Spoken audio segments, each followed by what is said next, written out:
नमस्कार मित्रों, तंत्र मंत्र रूपी ज्ञान चर्चा में आपका स्वागत है। मित्रों, आज चर्चा करते हैं कि एक कमेंट आया है कि सिद्धि का मापदंड क्या है और मंत्र सिद्ध होने के लक्षण क्या होते हैं। तो हमने सोचा कि एक को जवाब देने से अच्छा है क्यों ना इस पे एक वीडियो बनाया जाए ताकि अन्य साधक भी उस चीज़ को आसानी से समझ सके। तो आज इसी के बारे में चर्चा करते हैं। जब भी हम कभी साधना मार्ग की ओर अग्रसर होते हैं तो हम गुरु की शरण में जाते हैं और गुरु के बताए हुए मार्ग पे ही आगे बढ़ते हैं। तो मित्रों, मैं अब आपको ये बताने का प्रयास करूँगा कि किस प्रकार से मंत्र सिद्धि होती है और उसके लक्षण क्या क्या होते हैं। तो इसको मैं आपको 3 प्रकार से बताने का प्रयास करूँगा ताकि आपको आसानी से समझ में आ जाए। मित्रों, एक होता है शास्त्रीय विधि। शास्त्रीय विधि के अनुसार गुरु आपको अगर कोई मंत्र देता है और उसका अनुष्ठान बताता है, यानी कि 9 दिन, 11 दिन, 21 दिन, 41 दिन का अनुष्ठान करके और उसकी संपूर्ण क्रिया संपन्न करके यह मान लिया जाता है कि हाँ, मेरा मंत्र सिद्ध हो गया है। अब इसके अलावा मैं आपको साबर मंत्रों के बीच में लेकर के चलता हूँ। मित्रों, साबर मंत्र ज़्यादातर ग्रामीण देहात के अंदर ही चलते हैं और इसमें जो भी अपने गुरु होते हैं वो अपने को जो भी मंत्र देते हैं तो वो उसके बारे में अपने को पूर्ण जानकारी दे देते हैं कि ये मंत्र इस प्रकार इसका जप करना है और इसको कब जप करना है और इसके जप करने में क्या विघ्न आ सकते हैं और उनको कैसे दूर किया जाता है और मंत्र सिद्धि होने के बाद आपको इसके क्या लक्षण दिखाई देते हैं। तो वो साबर तांत्रिक जो भी आपके गुरु होते हैं वो आपको इस बारे में पूर्ण जानकारी दे कर के पहले से ही रखते हैं।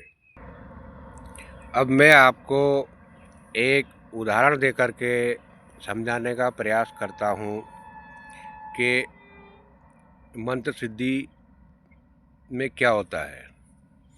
मित्रों, हमारे यहाँ एक लोक देवता है जिनको हीरामन जी के नाम से जाना जाता है और उनके बारे में ये कहा जाता है और ये सत्य भी है कि जब भी उनकी सवारी आती है या जब भी उनके स्थान पर पूजा की जाती है और जब वो अपने वायवीय रूप में आते हैं तो मित्रों ऑटोमेटिक गाय रमाना शुरू कर देती है। तो इसी प्रकार जब देहाती शाबर तांत्रिक उनके मंत्रों का अनुष्ठान करते हैं तो जब अनुष्ठान पूर्ण होता है तो गाय रमाना शुरू कर देती है मित्रों। और ये ज़्यादातर शांति पुष्टि के मंत्रों में किया जाता है और जहर उतारने के काम में किए जाते हैं मित्रों इन मंत्रों से।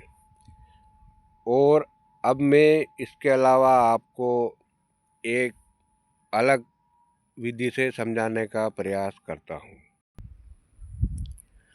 मित्रों, शाबर तांत्रिक जितने भी होते हैं ग्रामीण क्षेत्रों में, उनमें से अधिकांश लोग मसान को साथ लेकर चलते हैं या प्रेत को साथ लेकर चलते हैं या भूमिया को साथ लेकर चलते हैं या कलवे को, इस प्रकार या वीर को, या इस प्रकार की साधना करते हैं और उन्हीं से सब काम करवाते हैं मित्रों। तो जब इनकी साधना की जाती है तो जो अपने साबर तांत्रिक गुरु होते हैं वो अपने को मंत्र के साथ साथ इसके बारे में पूरी जानकारी बता देते हैं कि किस प्रकार साधना करनी है, साधना करने के दौरान किस प्रकार का विघ्न आ सकता है, और अगर विघ्न आता है तो उस समय हमें क्या करना है, और अगर शक्ति प्रकट होती है तो शक्ति से किस प्रकार बात करनी है, किस प्रकार वचन लेना है।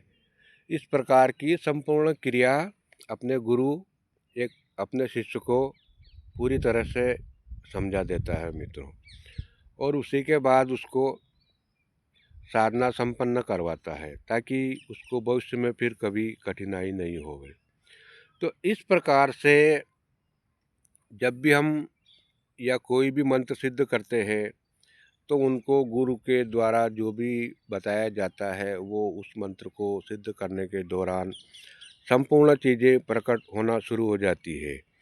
तो शिष्य भी समझ जाता है कि ये जो अपने गुरु ने बताया था वही अपने साथ घट रहा है, और इसी प्रकार अपने को आगे बढ़ना है। तो मित्रों, ये होता है मंत्र सिद्धि का मापदंड। तो मित्रों, मेरी इस बात को आप समझने का प्रयास करें, क्योंकि मित्रों सत्य कड़वा होता है।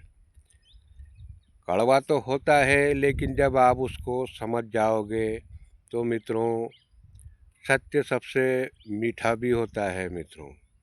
तो मेरी इस बात को आप समझने का प्रयास करें।